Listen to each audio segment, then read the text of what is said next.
Welcome to 567 Canary Lane. This is kind of version 2 of this build. If you listen to a lot of the stories that I have, I talk about versions 2, 3. The last house in Roatan was version 3, and we get to modify things. So this is a little version 2 of a townhome in Superior, Colorado, 2468 square feet. So pretty large, 4 bedrooms, but I wanted to talk about the little changes we made since, well, this is the second time we got to build it. Welcome to downtown Superior. Do you think I have enough signs in the yard? What you just saw behind all of my signs is a heat pump, which is how the house is heated according to the 2021 eco-friendly standards. This house is in Boulder County, Colorado. So everyone that watches my videos in Roatan, where there are pretty much no rules on anything, Boulder County is the complete other side of the pendulum, where what you're looking at and why this is impressive is this is bedroom number 4, ladies and gentlemen, in downtown Superior, and it was legal and permitted, which is basically a unicorn it's basically a unicorn because of the density, and they want 3 people, 3 bedrooms, 3 unrelated people living. It's a whole thing in Boulder County. So this was a permitted 4th bedroom with ensuite, full bathroom.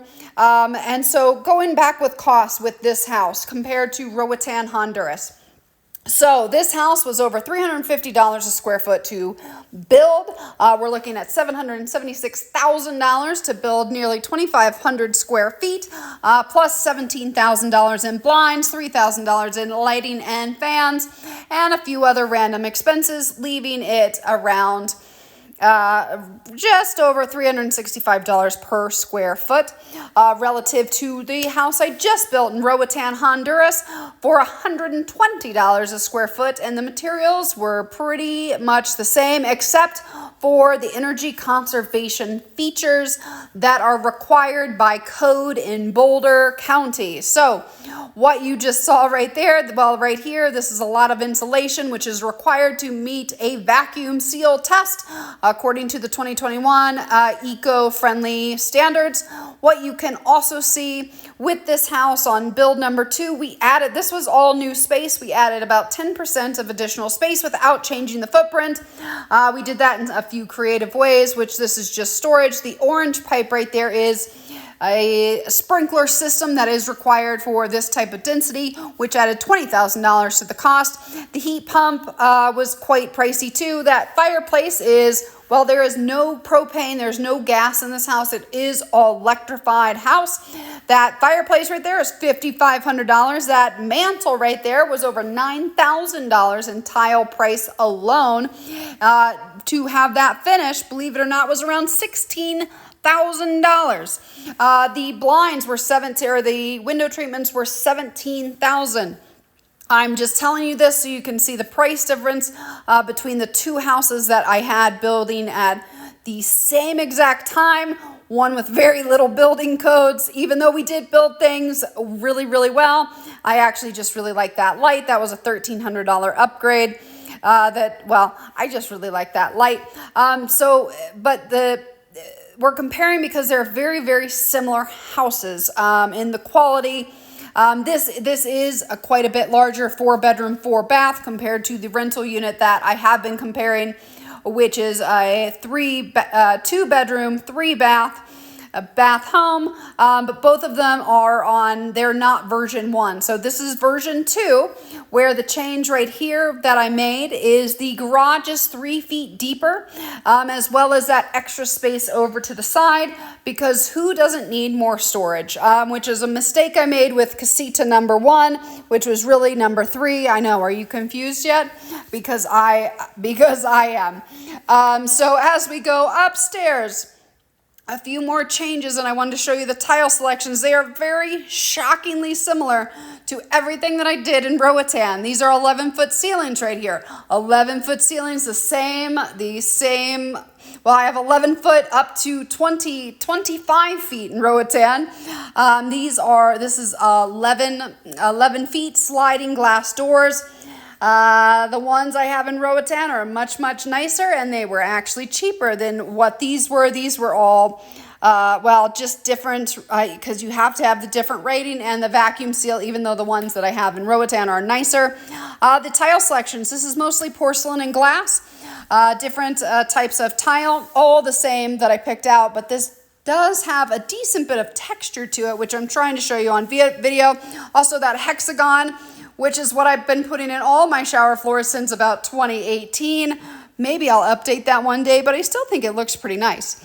And so with the tile, with this bathroom, this was some of the most basic tile I could find. Now it is porcelain. It is a nice material. It does have some texture to it.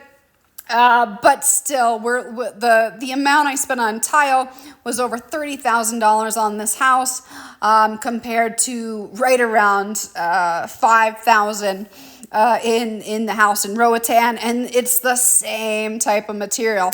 Anyway, we walked through this massive ensuite for the main bedroom, which is basically the size of mini bedrooms. That closet is the size of mini bedrooms. The last two bedrooms up here, here in the laundry room, we did an upgrade with this is $7,700 worth of cabinetry and a sink. So that just to give you a price, that's what I paid in white mahogany. That was wood, but it's nothing compared to the mahogany. Is about 3 to 4 times what I was paying for the custom furniture. Both these bedrooms pretty standard, but they do fit queen size beds, all with ceiling fans. That's an additional $350 to $550 per room. These do have more integrated closets, however, no custom shelving like the white mahogany that I had in the Roatan house, even though this house costs 3 times the amount. But you can see I still have the double sink, which is what I do every single time I have a house that shares at least one bedroom, but we were big on the texture today.